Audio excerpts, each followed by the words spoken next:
Hey everybody, Baja Diaries 9. We're here. Here's the plan. So Alex is with me, and he's got his new Precision Concepts. We'll call it a race bike, but thank you Precision for getting that ready for Alex. So the guys are on their way here, and we're gonna head into I think it's a 5-day extravaganza down to Gonzaga Bay, and hope you guys enjoy it. This one's going to be a good one. Lots of riding to do and lots of stuff to see, so cool. Okay, so let's go through this together. Wash bag. Okay. Check.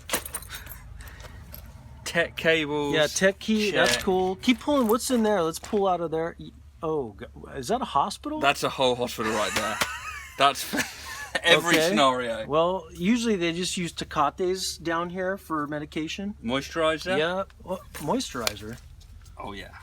Okay. Flip flops. Flip flops. Underwear. T-shirts. Laptop. Laptop. Okay. That's it. How heavy is that? Well, with all this. Okay. Yeah, that looks good. I thought you were gonna have like a blow dryer in there. And like, I thought about it, mate. I thought about it. Yeah, but this is a lot of medical. Oh yeah, I've got every scenario there. That'll take care of all of us. So I think, yeah, that's it. This is me and Alex's third trip together. You know, the famous trip, his first trip, we had to tie a rope and some drive belts together to tow him out of Ensenada. We're calling him Tow Truck Alex, and you'll see why in the next episode. It takes a lot of guts and glory and a lot of concentration to be a tow truck driver. So I got these Travis Pastrana. What do we got here, Cortez Dan? I think it looks nice. It's got 22 miles on it, I think I put. 22 miles, huh? Silver.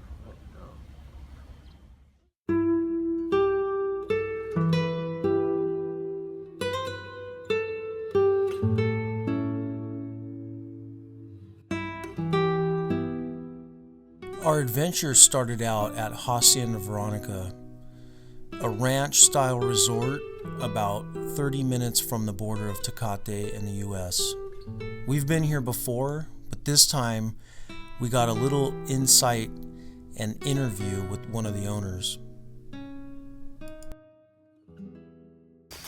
Hey, we're here at Hacienda Veronica, and I'm with Alfonso Bustamante. And Alfonso is a descendant of your father, which was a great bullfighter, right? Yes. He used to be a bullfighter, and he also bought this property to breed bulls for bullfighting, which they're called Toro Bravo. Toro Bravo. And it started in 1969 when he bought the property.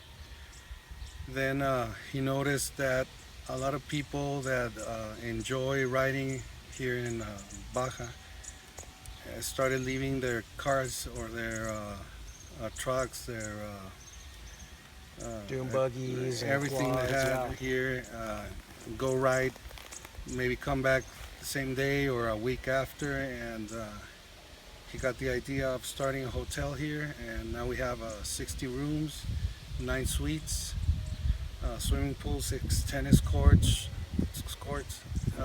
3 of them will be changed into soccer, football kind of stadium. Yeah, and try to diversify. Yeah. And on the installations, have more to offer. Mm-hmm. We have a spa with sauna, vapor room, jacuzzi for both men and women, and temazcal, which is an Indian sweat lodge, and we have beer bath, which consists on 20% beer, 80% water, and some aromatherapy. Okay. It has its own properties. You can check it out, beer bath. You guys get that concept, and how did that come about? I mean, I'm sure it was funny to you at first. You Yeah, it's more common in Eastern Europe, Japan, and I think Canada has some places with beer bath. Mm-hmm.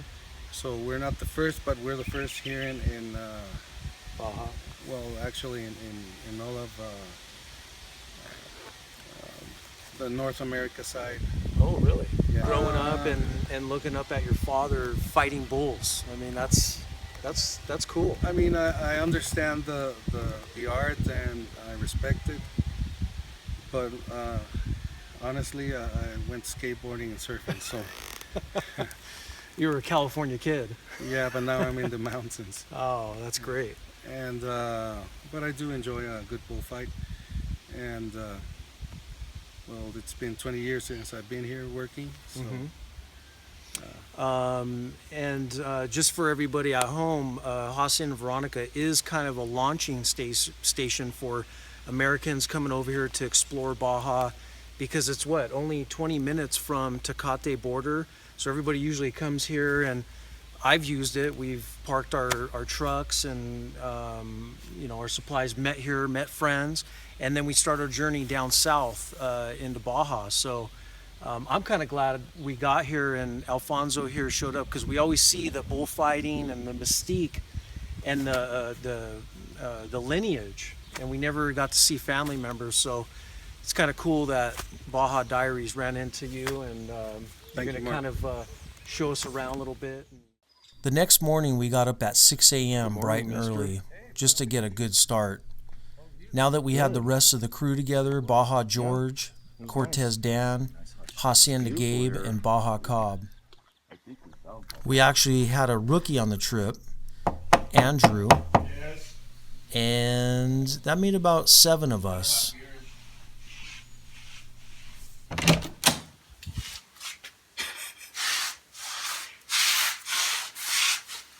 Good morning, boys.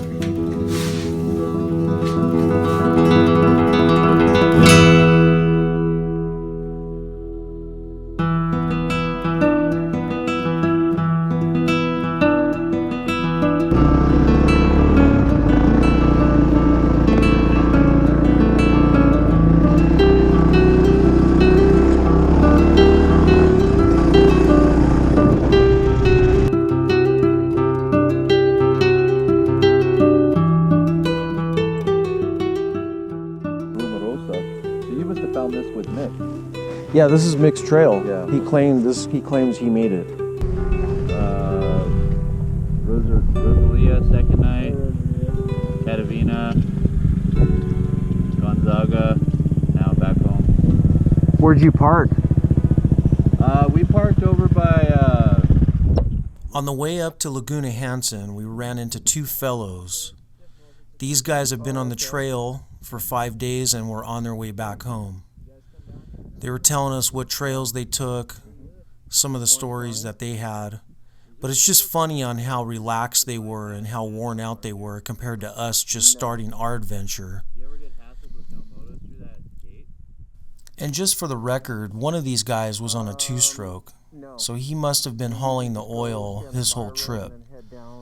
Props due, my friend. We came in this way.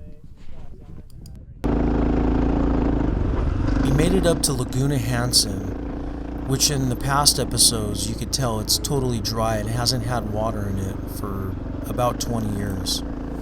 Laguna Hansen is located in one of Baja's national forests, and it's pretty spectacular, especially when it has water in it.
Baja Diaries horse.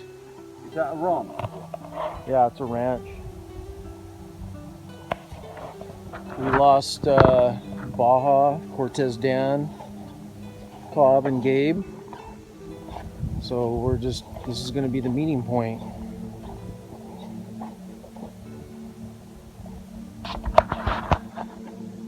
It's always tough when you lose somebody, especially when you got, a good flow going. That's the one thing about Baja that always seems to get frustrating. The bigger your group, the more times, or at least the more risk of you getting separated from everybody else. Me and Alex got on the radios and tried to contact George and Cortez Dan. Within about a half hour, we hooked up with the guys once again and started making our way down to Valley T. There's certain tips and tricks to keep your group in check and together. I can go over all that in another video. But most important, we found George and the rest of the group and we were back on the path headed towards Valley Trinidad. So Mark, out of all the trips that you've been down in Mexico, Baja, including the one when you were on a quad, is this one the best one yet, or were there better ones, or was that quad trip like far superior? That time when you came down with the group and you kind of led the way on that CR250R quad that you rode, along with my son on a 400 quad. Was that epic at that time, or would you say like today, now on a two-wheeler, it's probably more of a man's game? Well, it's a bucket list. I just want to make sure that I'm scratching off every, vehicle that I could do Baja in, Yeah, I hear you. And if you're going to judge me, and others out there are going to judge me for riding a quad, and that's fine, because I became a better rider being a quad rider. I don't think there's judgment per se. I think it's the fact that, everybody has their utility of choice. As you know now, I'm riding a four-wheel drive RZR because of due to my age and injury. But just back then, you were a young whippersnapper on a quad, and you were up and coming at that time. Now, as big as you are now in the industry, you could tell people you've done it and you know where it's at, and you've had that seat of the pants experience. I mean, that's something you don't see every day. And you can talk about it when people talk about being down here on a quad. You say, yeah, I've done that. It's kind of, I think you did it more to say you've done it more than anything else, like you said, bucket list. But it's, well, I will say I kind of forgot I ever rode a quad down there after I picked up one of my 650 Honda 650 Dominator. Yeah, the Dominator. That seems to be the bike of choice now down here, huh? Yeah, it's made me forget a lot of things in my life. It's amazing that the draw that Baja has, and here our friend Alex came all the way from the UK just to ride Baja for 3 days and then turn around and go home. I mean, what does that tell you about what's down here, right, Alex? Perfect. See, perfect, as he says. So, that's Baja, and like Mark says, the Dominator's the bike. You got to connect. Well, George was busting my chops about how I did once do a trip down there on a quad. But I do know that a lot of you viewers are avid fans of the XR650R, so I made sure I got this next section put in just for you guys. Honda, we could use a new version.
Half the day blown, we made it into San Felipe to recharge our batteries.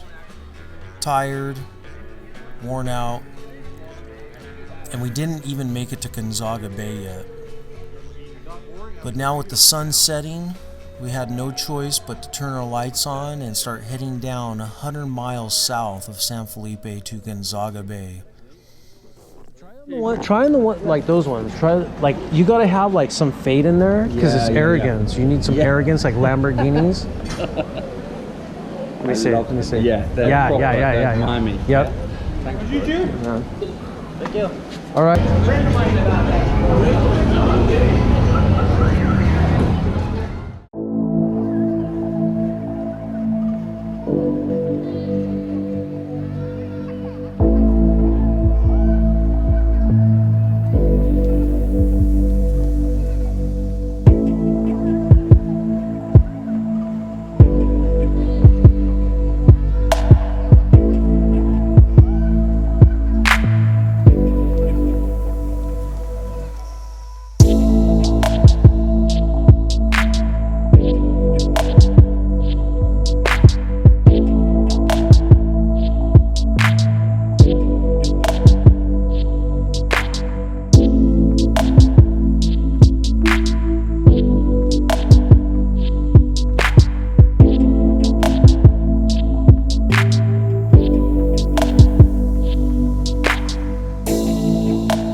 In Baja, things are never perfect, but in the next episode, things start to go wrong.